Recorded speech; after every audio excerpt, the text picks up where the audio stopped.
nem vos perturbeis por qualquer que seja a intervenção. Não permitam isso, não facilitem isso.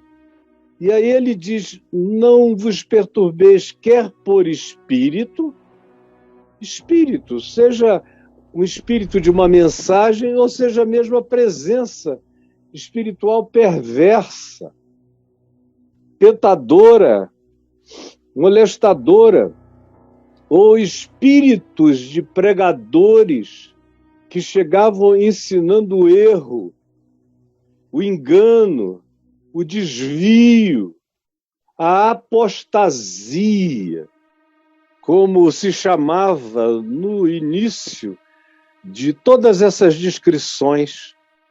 Não vos demovais por espírito, também por palavra, por ensino, por mensagem. Uma pessoa chega aí e fala em nome de Jesus, torce tudo que Jesus disse em nome de Jesus e vocês embarcam. Vocês creem, vocês aplaudem, vocês dizem aleluia. Vocês são uns perdidos de consciência, não sabem de nada. Por isso são tão facilmente demovíveis. Por isso são tão perturbáveis por espírito, por palavra, ou por carta, por epístola, por livro, por doutrinação sistematizada, como se procedesse de nós. Basta que o cara use as mesmas palavras que eu uso, use algumas frases que eu uso, use alguns chavões que na minha boca são naturais, mas na deles são só repetições, são chavões, e vocês não sabem discernir os conteúdos e mergulham no engano como se fosse algo que tivesse a ver comigo, Paulo diz. Não tem nada a ver comigo. São imitadores, mas que não carregam o fundamento e nem carregam uma coerência do ensino do Evangelho. E vocês fazem isso supondo que, pelo que eles dizem, pelo que eles falam, pelos sinais que eles apresentam, pelas construções escatológicas que eles anunciam, eles dizem que o dia do Senhor chegou, que vai acontecer agora. E aí vocês ficam perturbados, tem gente que quer largar tudo, tem gente que não quer trabalhar mais, tem gente que para de estudar, tem gente que não continua com a vida, tem gente que se desmobiliza completamente, tem gente que desiste do casamento, tem gente que, anunciada essa expectativa de que vai acontecer agora, nesse instante, a qualquer momento, embora o indivíduo seja exortado a viver com essa esperança, com essa expectação da volta do Senhor, ele não é ensinado por Jesus nem pelos apóstolos a marcar data, a ter expectativas de precisão, essas escatologias que vão prevendo e escrevendo os organogramas da volta de Jesus, como a maioria de vocês recebeu pronto, tudo mentira, tudo fajuto, tudo inventado, tudo criado, tudo construído, tudo sistematizado, tudo lego escatológico, não passa disso. E vocês vivem em estado de perturbação, porque não tem a raiz da consciência do Evangelho plantado em vocês. Tudo perturba, tudo angustia, tudo é será que é?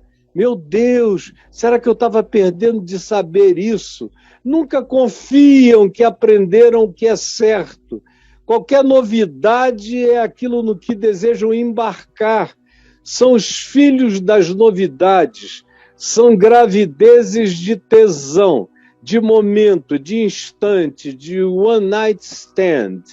Aquela menina que fica grávida de um cara de uma noite só, que passou por ela. Assim como pregadores de uma noite deixam, às vezes, sêmens de erro, sendo gestados na alma das pessoas, e que às vezes vêm à luz e corrompem a existência do indivíduo todo, da pessoa. Não se deixem levar por isso, Paulo diz. Nem de nenhum modo, ninguém vos engane, ele diz. Não deixem que ninguém, pessoa nenhuma, engane vocês. Vocês já me tiveram, eu encontrei Jesus, eu ensinei a vocês, eu dei a vocês o que eu recebi, com toda fidelidade. Agora chega qualquer um de orelhada, sem vida com Deus, sem experiência. Qualquer garoto, qualquer um que venha, qualquer arremedo, qualquer imitador, qualquer palrador que só está interessado na própria fama, chega e vocês embarcam. Mas ninguém vos engane de modo algum. É o apelo dele. Por favor, olhem para o coração de vocês, vejam de quem vocês aprenderam a história e a consistência daqueles de quem vocês aprenderam o evangelho puro e simples.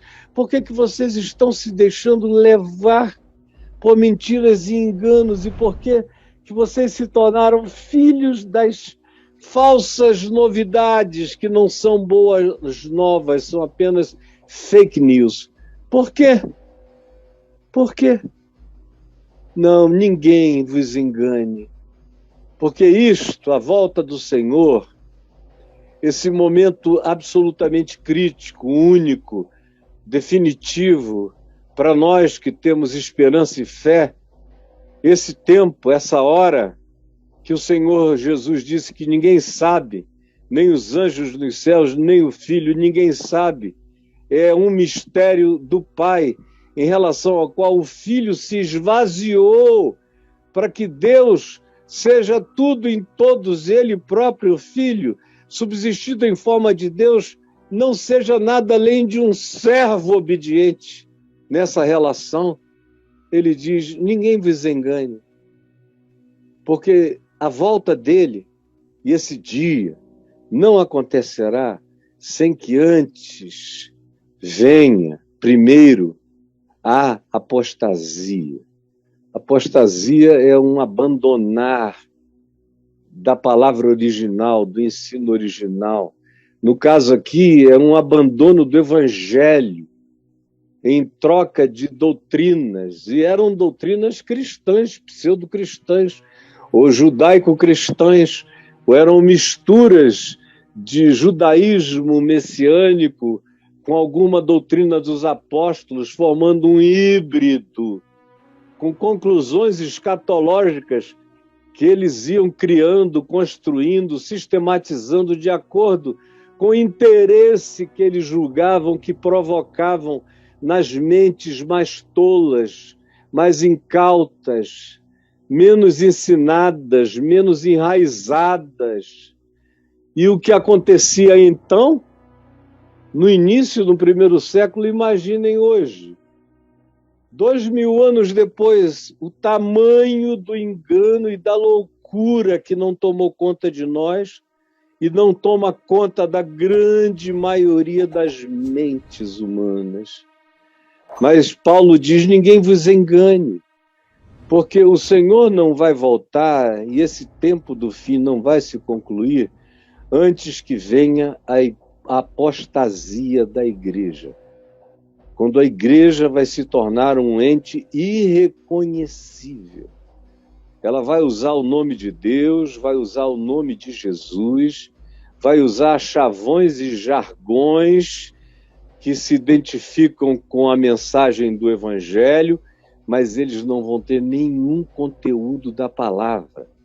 Não vão ter o amor segundo o Evangelho, nem a pureza da fé segundo o Evangelho, nem o compromisso com a justiça e com a verdade, com a compaixão, com a bondade, com a misericórdia, com a longanimidade, com o domínio próprio, com a mansidão. Não, tudo isso eles vão chamar de tolice, de coisa de idiota, de bobo, eles vão querer mesmo fazer o que quer que digam que eles devam fazer para acelerar essa volta do Senhor, mesmo que seja praticando coisas totalmente contrárias ao Evangelho, maquiadas, envernizadas com o nome de Jesus, mas sem nenhum Evangelho no seu conteúdo. Meu Deus, até quando eu vou repetir isso e até quando você não vai entender? O Senhor não vai voltar antes que a igreja fique como a igreja está ficando. E, num certo sentido, já ficou. E, em alguns sentidos, levando em consideração o adiantado da hora, a evolução da história, como a gente hoje vive numa democracia, com instituições de pesos e contrapesos, balanços e tentativas de equilíbrio para que não surjam ditaduras, nem ditadores, nem déspotas, nem dominadores.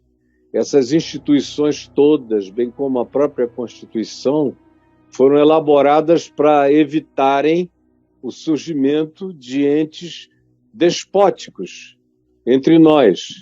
No entanto, vocês vejam como, apesar do que a gente tem, que nos dá um equilíbrio institucional enorme para não deixarmos os absurdos proliferarem, é a própria igreja que hoje em dia se associa ao absurdo, promove, promulga, divulga. Como nos Estados Unidos, a igreja é uma das maiores apoiadoras do lobby de armas. Tem mais armas do que cidadãos nos Estados Unidos. E armas de grosso calibre, que só deveriam estar nas mãos das Forças Armadas. Qualquer adolescente pode ir ali, depois de 18 anos, e comprar uma R-15 e fazer uma chacina. E são os crentes apoiando isso, em nome de uma liberdade constitucional de uso de armas, onde até as crianças vão sendo armadas, nas casas dos crentes, que estão lotadas de armas. E aqui no Brasil está ficando a mesma coisa.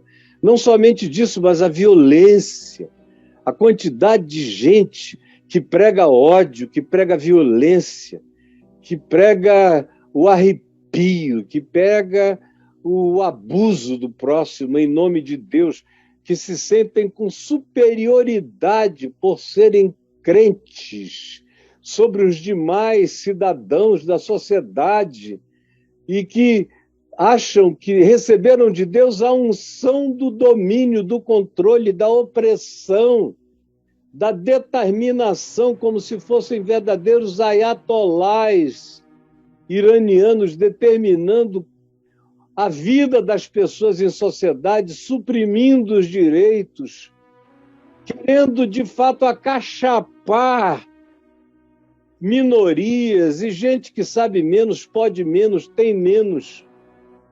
Enfim, e a gente olha para dentro desse ambiente que diz ser de Jesus, e o que a gente enxerga é uma coisa horrorosa. Nem fora, frequentemente, a gente encontra tanto barbarismo, tanto horror, tanta raiva, tanto ódio, tanta hostilidade, tanta intolerância, tanta mania de que está sendo oprimido e por isso oprime o outro, com uma força enorme, com uma desigualdade brutal. E ninguém diz nada. E quem levanta a voz contra é chamado de herege, de apóstata. As coisas estão tão perversas que quando você ensina a verdade pura e simples do Evangelho, você é o apóstata, você é o herege. Porque nós estamos chegando nas proximidades da revelação do que Paulo chama de homem da iniquidade, filho da perdição, que é aquele cara que toma o lugar de Deus, ele se opõe e se levanta contra tudo que se chama Deus, Deus de verdade. Deus de verdade. Não é contra qualquer coisa que seja chamada de divindade, não. É contra o Deus da verdade que ele se levanta, que ele se opõe. Não é contra as divindades da terra ou do mundo. São até capazes da bruxaria, da feitiçaria, de toda sorte de desvios da consciência, mas em relação ao ensino, à pregação do Deus da verdade, eles mesmos se levantam, se tornaram homens e mulheres que precedem o ser humano da absolutização da iniquidade, que ainda não chegou, mas virá, que é o filho da perdição, e que vai se levantar e fazer oposição ao Evangelho e a tudo quanto seja mensagem genuína de Deus, palavra de Deus, vivência de Deus, ou objeto de culto, qualquer que seja a natureza do que se chame de culto a Deus, culto genuíno a Deus, palavra do Evangelho de Deus, serviço de louvor a Deus, alegria de adoração a Deus, se oporá a tudo quanto seja sincero, puro, simples, a ponto de se assentar e criar para si mesmo algo que ele vai chamar de santuário de Deus, que a gente já vê acontecendo há muito tempo. Pessoas em nome de Deus sentados em tronos supostamente divinos, em cátedras divinas, com autoridades divinas, com poderes supostamente dados por Deus, que são forças abusivas do próximo. E eles vivem como se eles fossem deuses. Deuses, vistos como deuses, apresentados como deuses, explorando o povo como deuses, e o povo se deixando explorar por eles, por esses seres humanos de mentira e de iniquidade. Paulo diz: a volta do Senhor não vai acontecer antes que a igreja se transforme nessa coisa mais nojenta, disforme, irreconhecível da face da terra. Quando a coisa mais difícil vai ser encontrar gente limpa, gente pura, gente santa, gente sincera, gente que não está querendo usar, nem explorar, nem abusar, nem se servir, nem se colocar no lugar de Deus, nem na cátedra de Deus, nem se passar por Deus, nem ser reverenciado como se fosse Deus, nem ser ouvido como se fosse Deus falando. Vai chegar essa hora. E assim como hoje, o que já chegou, já nos demonstrou que as pessoas são capazes de se entregarem a qualquer coisa. Quanto mais esse tempo radical se aproxime, mais a gente verá que as pessoas realmente se entregam a qualquer coisa. Elas não entendem nada. Se tiver o nome de Jesus e o nome de Deus, elas estão fazendo feitiçaria para o diabo, como se estivessem servindo a Deus, porque não compreendem nada. Tem olhos, mas não veem, ouvidos, mas não ouvem, coração, mas não discernem. O nome de Deus está nas suas bocas, nos cânticos, mas o coração está longe, divorciado do entendimento, do conhecimento, do discernimento, do compromisso, da fidelidade. Sim, Paulo prossegue e diz: não vos recordais de que, quando eu estava aí com vocês, pessoalmente em Tessalônica, não na virtualidade dessa carta, mas pessoalmente, eu costumava dizer-vos estas coisas, que esse dia ia chegar, e já chegou na geração de vocês. Vocês acabaram de crer. O Evangelho é coisa nova no mundo, mas já chegou para vocês. Vocês, naqueles dias de Paulo, quando a primeira carta, o primeiro texto cristão estava sendo escrito, ele já está dizendo isto. Esse dia de perturbação, de desvio, de apostasia, de mentira, de ensino errado, de fake news, já chegou para vocês, substituindo as good news do Evangelho. Já chegou. E eu adverti, eu só nunca pensei que ia chegar tão rápido para vocês. Tão rápido que eu estou escrevendo uma carta para ver se eu consigo me interpor entre vocês e essa calamidade. E aí ele conclui dizendo o seguinte: e agora, hoje, sabeis o que detém a manifestação final, plena, absoluta, dessa apostasia, desse homem da iniquidade, dessa manifestação definitiva de como o nome de Deus e de Jesus estarão profunda e inseparavelmente associados ao diabo, ao anticristo, ao homem da iniquidade. Ele não vem em nome de Satanás, ele vem em nome do Deus da verdade, em nome de Jesus, enganando, se possível, como Jesus disse, os próprios eleitos. É falsa mensagem, é falsa profecia, são falsos pregadores, são falsos evangelhos, são falsos espíritos, dando testemunho e as pessoas crendo no engano, no engodo. Paulo disse, eles não se manifestaram em plenitude, só vão conseguir. Preste atenção.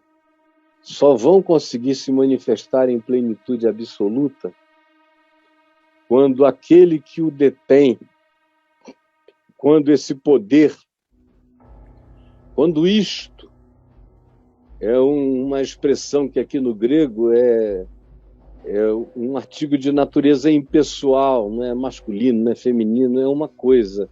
Quando isto, um poder, uma força, quando isto, ou um testemunho, quando isto que o detém for retirado, quando isso for retirado, então será revelado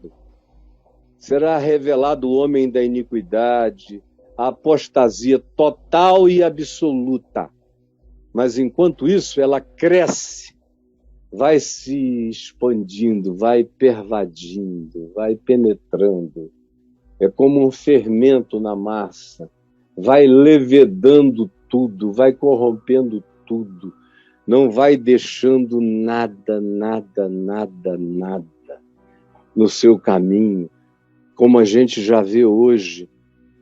E olhe que esse tempo, na sua plenitude, ainda não chegou. Preste atenção nisso. Esse tempo, na sua plenitude, ainda não chegou, mas ele está chegando. Está chegando, vai se aproximar cada vez mais e ele vai acelerar-se.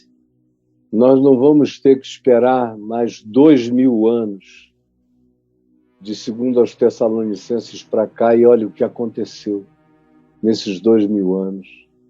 Já mesmo antes de Constantino, antes do quarto século, tinha acontecido uma quantidade de loucuras. Mas do cristianismo, da instalação constantiniana do que a gente chama de cristianismo no quarto século para cá, surgiram as maiores loucuras, as mais impensáveis, as maiores apostasias, praticadas em nome de Jesus, mas está longe de ser tudo. Longe. A gente teve aqui e ali alguma esperança de que algo mudasse. Em todas as gerações houve algumas luzes, às vezes só vagalumes, mas luzes, ou às vezes apenas a soma de vagalumes, mas algumas luzes. O século XX teve alguns momentos em que nós pensamos que alguma coisa nova iria se instalar por um tempo maior na igreja. Mas foi tudo muito rápido.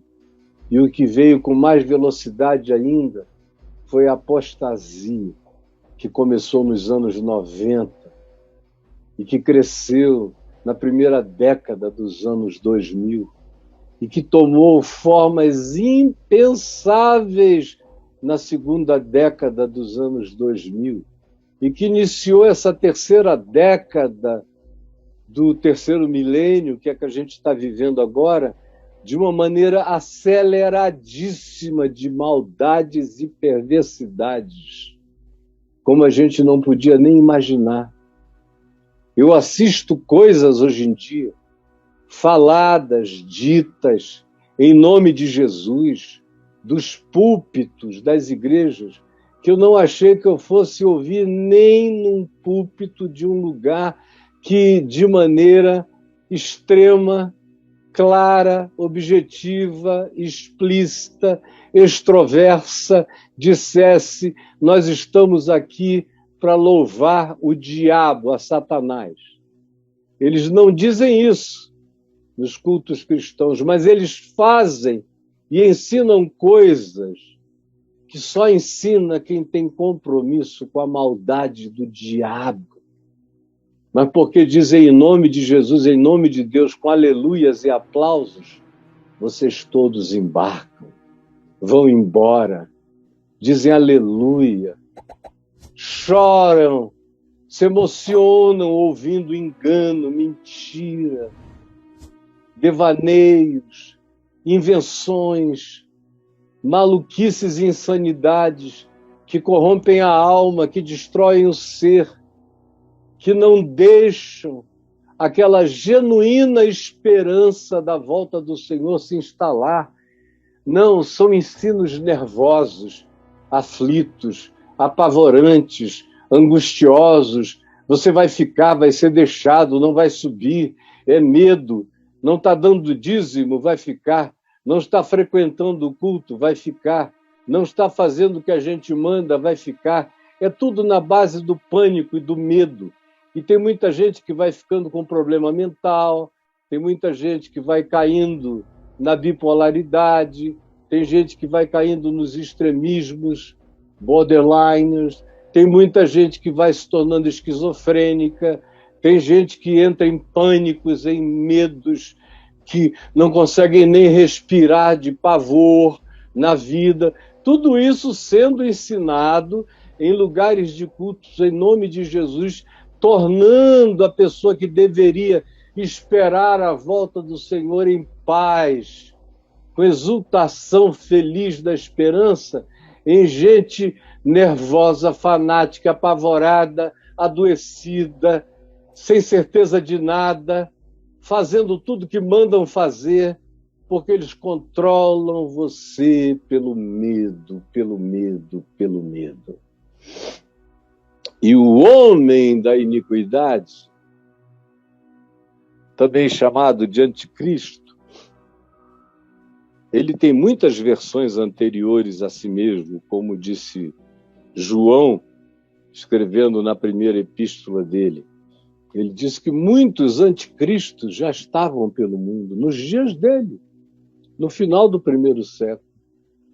E que muitos viriam, de modo que não há um anticristo, são milhares de anticristos. A cada geração são centenas e centenas e milhares.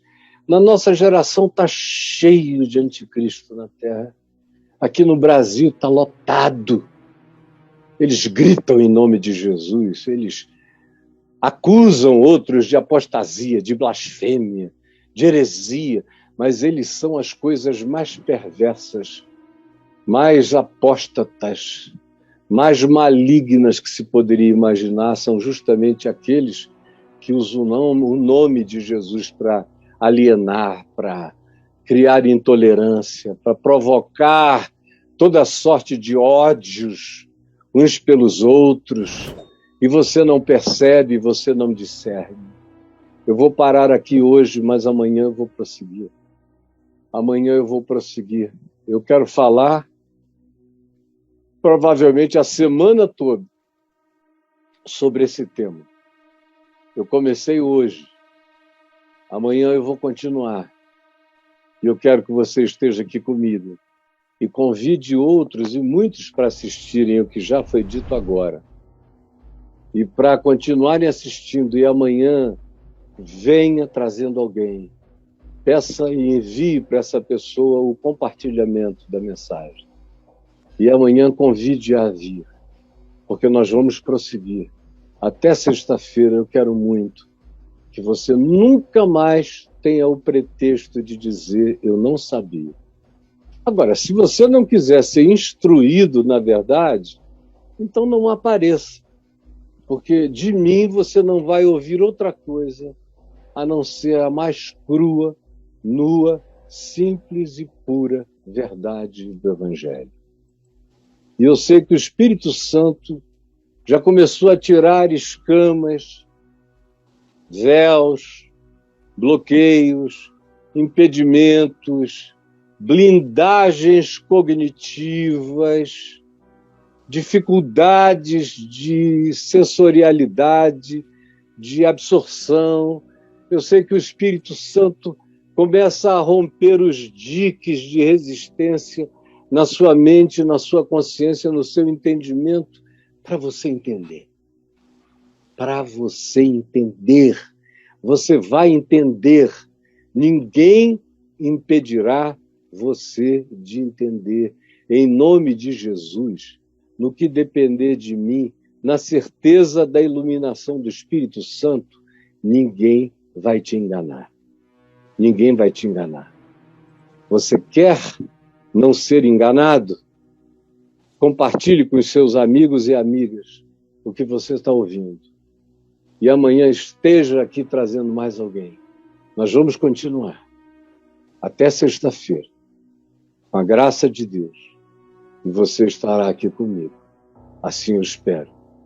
Em nome de Jesus. Jesus, ilumina o entendimento de quem está ouvindo. Já ouviu bastante hoje para acordar, para sacudir a cabeça e se assustar, para sair do sono, do desmaio, da catatonia, desse estado mórbido, lânguido. Acorda, desperta esses que dormem, levanta-os de entre os mortos, que tu os ilumines, ó Cristo Jesus, que a tua face, que o Evangelho, esplendendo o teu rosto, a tua glória, o teu perfil, a tua fisionomia, segundo o teu caráter revelado no Evangelho, seja trazido e demonstrado no coração, no entendimento, na compreensão, no discernimento de cada um. É o que eu te peço que aconteça por milagre agora. O milagre que só o Espírito Santo pode realizar, de convencer do pecado, da justiça e do juízo, de acordar os crentes da loucura dessa anestesia, dessa apostasia que tomou conta da maioria. É o que eu te imploro, em nome de Jesus. Amém e amém.